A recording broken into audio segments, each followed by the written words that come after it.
में अपडेट दो दोस्तों, कोडिंग निंजा कोडिंग की कंपनी है, वहां पे इन्होंने करीबन 150 करोड़ रुपया और पैसा लगाया।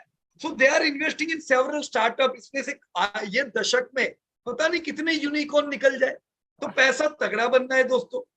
यहाँ पे भी एक्सिस फंड जो पुराना निवेशक है, मेरे ख्याल से करीबन 1 करोड़ शेयर एक्सिस फंड के पास 50,000 और कुछ महीने पहले ऐड किए। तो ये सब लोग क्या कर रहे हैं, ये लोग पोर्टफोलियो बना रहे हैं।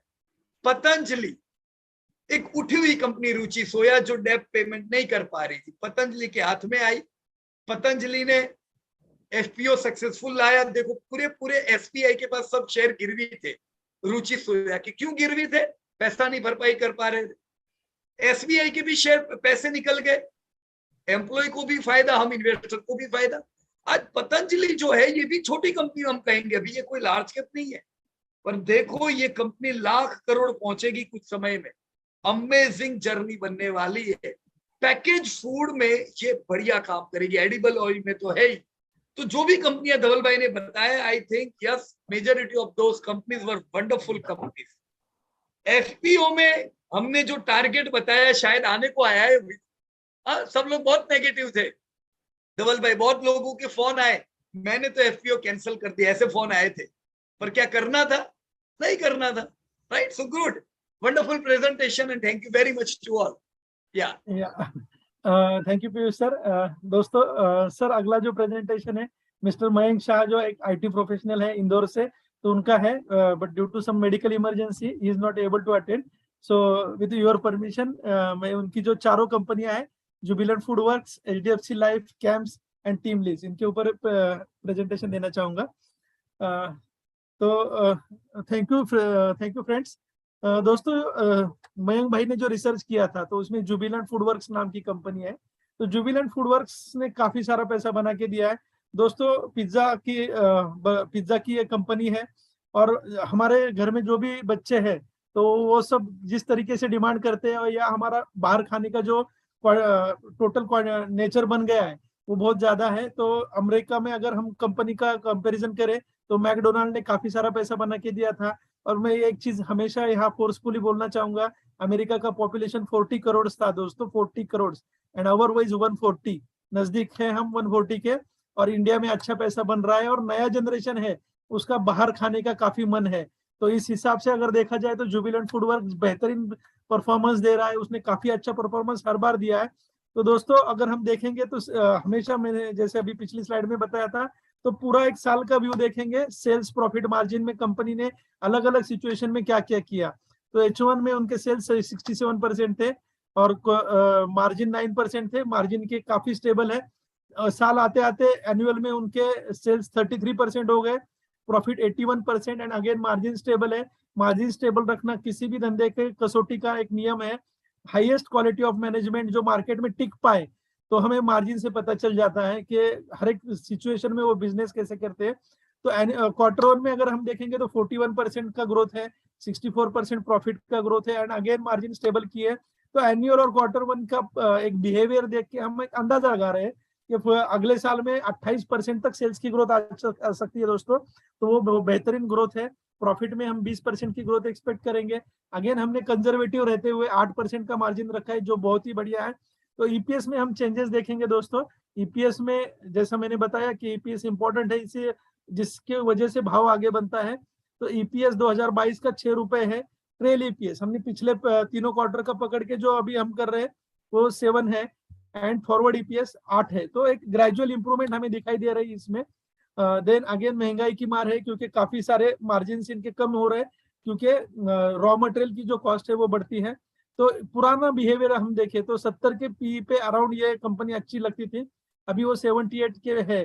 तो इसमें डिमांड काफी सारी है, एंड फॉरवर्ड जो यील्ड है कंपनी का तो 1.3 है, तो कम यील्ड पे है, क्योंकि हाई क्वालिटी इमर्जिंग सेक्टर की कंपनी है दोस्तों। टेक्निकल चार्ट में हम वही देखेंगे चीजें जैसे मैंने बताया था। तो एक बहुत बड़ा जंप नहीं है, जैसे हमने बताया कि प्रॉफिट थोड़े से श्रिंक हुए थे महंगाई की वजह से। तो हम देखेंगे कि बाइंग जो रेंज है वो 470 रुपीज है, यहाँ से एक ब्रेकआउट आया था, वापस से जंप किया था। For technical people, fundamental people, हम समझ सकते हैं स्टोरी की सेल्स एंड प्रॉफिट में क्या बदलाव हुए थे, जिसका रिफ्लेक्शन हमें ये चार्ट में दिखता है। देन अगेन टारगेट 968 रुपीज रहेगा और पोर्टफोलियो में हम ये 4% रखना चाहेंगे। तो दोस्तों मयंक शाह की दूसरी कंपनी है HDFC लाइफ इंश्योरेंस। तो लाइफ इंश्योरेंस एक इमर्जिंग सेक्टर की कंपनी है दोस्तों। लाइफ इंश्योरेंस बहुत बड़ा सेक्टर है। अगर हम डेवलप्ड नेशंस देखें, USA, चाइना, तो उनकी जो लाइफ इंश्योरेंस की कंपनियां हैं अपनी कंपनियों से कम 100 गुना आगे है और बड़ी साइज में है। तो ये जो HDFC लाइफ कंपनी है, लाइफ इंश्योरेंस है, उसमें SBI लाइफ भी आता है अलग से वो सेक्टर में, और दोनों ही कंपनियां बेहतरीन है। तो हम दोनों को अच्छा समझते हैं, लेकिन हम प्राइवेट सेक्टर की कंपनियों को थोड़ा सा ज्यादा प्रेफर करते हैं क्योंकि वो प्रोफेशनल मैनेजमेंट ज्यादा रहती है। तो सेल्स का अगर हम ओवरव्यू देखें विषय पूरे साल भर में इन्होंने क्या बिहेव किया, तो H1 में 13% सेल्स का था, प्रॉफिट डाउन हो गए थे इनके और मार्जिन 2% ही थे। तो इस इंडस्ट्री में काफी सारे चेंजेस की वजह से मार्जिन इनके कम हो गए। देन एनुअल आते आते 23% सेल्स ग्रोथ था, प्रॉफिट -2% था, मार्जिन अगेन थोड़ा सा इंप्रूव होकर 3% है। Q1 में अगर हम देखें तो 31% सेल्स ग्रोथ था, जो कि बेहतरीन है। प्रॉफिट में हम 22% ग्रोथ देखेंगे, मार्जिन अगेन 4% देखेंगे। अगले साल आते आते काफी सारी अच्छी इंप्रूवमेंट देख सकते हैं, क्योंकि पिछला डेटा को अगर हम देखें और एनुअल का और Q1 का डेटा को कंपेयर करें, तो अगला बिहेवियर हमें ऐसा लगता है कि सेल्स में 25% की ग्रोथ हो सकती है दोस्तों, और प्रॉफिट में 20% की। मार्जिन हम 3 या 4% के बीच में देख सकते हैं, लेकिन वो एक इमर्जिंग इंडस्ट्री है, इनके खर्चे भी रहते हैं और ये ग्रोइंग है, तो इसमें थोड़ा सा मार्जिन कम रहता है। लाइक अगेन हम देखेंगे कि HDFC लाइफ के EPS के बारे में, जो अर्निंग क्या स्टेटस रहेगा। तो अभी तक का अर्निंग 7 रुपीज का EPS चल रहा था। ट्रेलिंग EPS में भी देखा, क्योंकि हमने देखा प्रॉफिट स्टेबल है, तो EPS में भी वही कन्वर्जन हो गया, 7 रुपीज का ही ट्रेलिंग EPS है। एंड फॉरवर्ड EPS में अगर हम जाए तो 1 रुपए की बढ़ोतरी दिखती है, क्योंकि अभी हमें ग्रोथ थोड़ी थोड़ी दिखने लगी है दोस्तों। इसका हिस्टोरिकल P 78 था और अभी वो फॉरवर्ड P 68 है।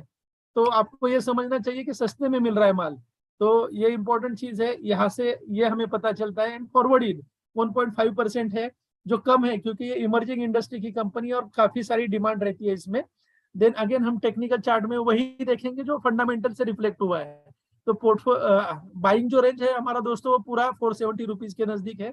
आपने देखा रहेगा कि ये रेंज पे आके ही वो बार बार बाउंस करता है टेक्निकल लोगों के लिए, और टारगेट हमारा 968 रुपीज रहेगा। पोर्टफोलियो अगेन 3% हम वेटेज रखेंगे, और जैसे जैसे कंपनी परफॉर्म करती जाएगी क्वार्टरली रिजल्ट्स में हम उसको ऑब्जर्व करेंगे, और अगर ये बेहतरीन परफॉर्म करती है तो हमारा नेचुरली स्टेक बढ़ते जाएगा। अगर किसी भी वजह से इंडस्ट्री प्रॉब्लम में आती है तो हमारा स्टेक कम होते जाएगा, जो पीयूष सर ने हमें क्वार्टरली रिजल्ट्स में सिखाया है, एंड जो आपके पोर्टफोलियो को बेहतरीन बनाने का एक बहुत बढ़िया नुस्खा है। तो ये आप जरूर ध्यान में रखें। देन दोस्तों अगेन जो कंपनी है हमारी कैम्स, तो कैम्स ही डिपॉजिटरी क्लीनिंग हाउसेस इंडस्ट्री से आती है। तो भारत में काफी सारे कम डिमेट अकाउंट्स हैं और काफी सारा ग्रोथ पोटेंशियल है। तो अभी अभी सिटी एरिया में काफी सारे लोग इन्वेस्टमेंट करने लगे और कैम्प का वो मेन रोल है। अगर हम देखेंगे कि साल भर में परफॉर्मेंस क्या रहा था कैम्प्स का, तो सेल्स में बहुत अच्छा था, 29% था H1 में, प्रॉफिट 53%, मार्जिन देखो जबरदस्त मार्जिन है, क्योंकि ये इंडस्ट्री में एक्सपेंसेस नहीं है, ऑलमोस्ट मोनोपोली जैसे बिजनेसेस रहते हैं, इनका कंपटीशन ज्यादा कुछ है नहीं। तो यही हम देखेंगे एनुअल में चल के अगेन 29 की जगह 26 हो गया, बहुत ज्यादा मामूली चेंज है। प्रॉफिट में 53 था वो 40 हो गया, मार्जिन 31% के 31% ही रहे, जो कि बेहतरीन है, क्योंकि मोनोपोली बिजनेस का जो बिजनेस मोड वॉरेन बफेट हमेशा बताते हैं, या कोई भी हम सेमिनार में जाते हैं तो business mode, quality of business. तो दोस्तों हमारे यहाँ सिंपल हम मार्जिन बोलते हैं, मार्जिन देखो आपको बिजनेस की क्वालिटी, मैनेजमेंट की क्वालिटी 2 मिनट में पता चल जाएगी, कोई बड़ी बात नहीं है उसमें। देन अगेन हम फॉरवर्ड अगले साल में झुक के देखेंगे आगे विजन में, तो 15% हम बहुत कंजर्वेटिवली ग्रोथ रख रहे हैं कैम्स का सेल्स में, एंड प्रॉफिट में हम 5% की ग्रोथ रख रहे हैं दोस्तों। वही जो रिफ्लेक्शन EPS में आएगा, तो EPS हमारा 59 था, ट्रेल EPS अगेन 59 रहेगा, क्योंकि प्रॉफिट हमारे थोड़े फ्लैट हैं और थोड़े कम भी हुए हैं, एंड फॉरवर्ड EPS हम 62 रखेंगे। फेयर पी अभी तक जो कंपनी का बिहेवियर था उसका फेयर पी 44 था, लेकिन फॉरवर्ड पी हम 41 देख रहे हैं। तो देखो सस्ते में अच्छा माल मिल रहा है, तो उसके ऊपर हमें ध्यान रखना चाहिए। फॉरवर्ड यील्ड 2.5 जो एक बेहतरीन के नजदीक का है, एकदम बेहतरीन नहीं बोलूंगा, लेकिन मार्केट के फॉल आते रहते हैं, तो आप ये यील्ड पे भी ध्यान रखें, कैम्प्स पे भी ध्यान रखें। अच्छा यील्ड जैसे बढ़ता है आप पोर्टफोलियो में आपके बढ़ाते रहे। तो अगर टेक्निकल में देखा जाए तो वही मैंने जो स्टोरी बताई वापस रिफ्लेक्ट हो गई इसमें। तो बाइंग रेंज अगेन 2336 रुपए, टारगेट 3815 रुपए, पोर्टफोलियो में हम 1.5 रख रहे हैं क्योंकि ये एक इमर्जिंग इंडस्ट्री है, कुछ टेक्निकल प्रॉब्लम्स आते हैं तो हम वेटेज कम ज्यादा करते हैं, और जैसे ही परफॉर्म करेगी उस हिसाब से हम हमारा वेटेज भी बढ़ाएंगे, ताकि एक पोर्टफोलियो में बैलेंस बना रहे और पोर्टफोलियो हमारा हमेशा आउट परफॉर्म करे। देन दोस्तों, टीम लीज जो कंपनी है, ये commercial and sorry diversified commercial sector की कंपनी है। भारत में ये प्रकार नया है क्योंकि जो स्किल्ड लेबर्स है उनको सप्लाई करने का काम टीम लीज करती है। यूएसए और चाइना में और डेवलप नेशंस में, कोरिया वगैरह देखे जाए तो वहाँ स्किल्ड वर्कर्स को प्रोवाइड करने का जो काम है वो टीम लीज का करते हैं। तो उनका टैगलाइन भी है पुटिंग इंडिया टू वर्क। तो ये कंपनी ने जो, और ये इमर्जिंग सेक्टर की कंपनी है। अगेन मैं बोलना चाहूंगा कि बहुत से लोगों को लगता है छोटी कंपनी बताओ, नई कंपनी बताओ जो बहुत बढ़ने वाली है, तो ले लीजिए। टीम लीज में भी एक बेहतरीन आपको अपॉर्चुनिटी है। सेल्स का हम अगर पूरा एक ट्रेंड देखेंगे सेल्स प्रॉफिट मार्जिन का, मैं तो H1 में अगर हम देखेंगे तो 28% का सेल था, देन प्रॉफिट -161% था एंड मार्जिन 1% था। दोस्तों ये इंडस्ट्री में मार्जिन बहुत कम रहता है क्योंकि कंपटीशन काफी रहती है, हायरिंग अलग तरीके से होती है, और बहुत बार उसमें काफी सारी अपॉर्चुनिटीज हर बार मिलेगी ऐसा नहीं है, और नया बिजनेस है तो उसको काफी ट्रबल सहन करना पड़ता है। एनुअल में हम देखेंगे तो 33% सेल्स का ग्रोथ था, प्रॉफिट -49% थे, बट ये इंप्रूव है। देखो H1 में हमने क्या बताया, -161, वहां से -86, और उससे भी आधे हो गए, लॉस आधा हो गया, मतलब वो प्रॉफिट की तरफ जा रहा है। इस Q1 में हमने देखा कि सिर्फ -1% का प्रॉफिट लॉस हुआ है। तो ये लॉस टू प्रॉफिट में अभी चेंज हो रहा है, और अगला हमारा जो विजन है वो 5% हमें प्रॉफिट देगा। तो ईपीएस में भी हम उसकी फर्क देख सकते हैं।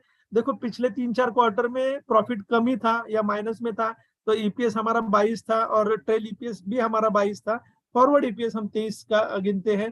फेयर पी इसका 45 था, फॉरवर्ड पी उसका 131 है क्योंकि अच्छा डिमांड एक्सपेक्ट करते हैं, और यील्ड क्योंकि लोगों को पता है ये कंपनी बड़े होने वाली है, इसीलिए इसको भाव मार्केट में बहुत ज्यादा मिलता है। उनको पता है कि ये आउट परफॉर्मर है तो इसमें यील्ड कम है, हमेशा डिमांड में कंपनी रहती है।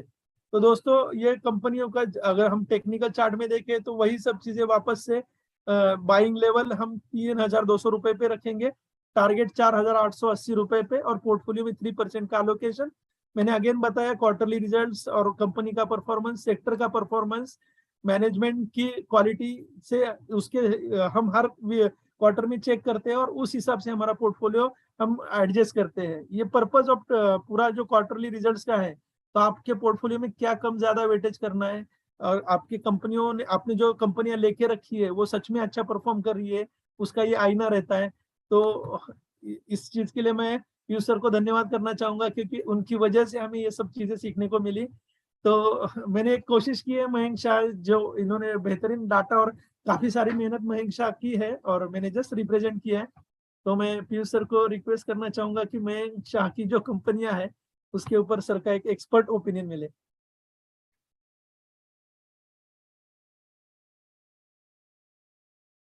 या मिलिंद भाई ग्रेट, मयंक भाई ने ये सब रिसर्च किया हुआ था। और देखो ज्यादातर कंपनियां जैसे जूट फूड, अगेन ऐसा नहीं है कि बहुत लार्ज कैप है, पर ये रेस्टोरेंट इंडस्ट्री की लीडिंग कंपनी है, डेब्ट फ्री है, कंसिस्टेंट है, और बरसों से हम लोग भी निवेशक है यहाँ पे। Good company. अभी इन्फ्लेशन में प्रॉफिटेबिलिटी इतनी हुई होगी, इट्स ऑल राइट, एक्यूमुलेट कर सकते, करेक्शन मोड में ये है। ये बता दूं, रेस्टोरेंट इंडस्ट्री इंडिया की फास्टेस्ट ग्रोइंग इंडस्ट्री में से है, तो रेस्टोरेंट की एक कंपनी अपने पोर्टफोलियो में होनी चाहिए। Second is your HDFC life.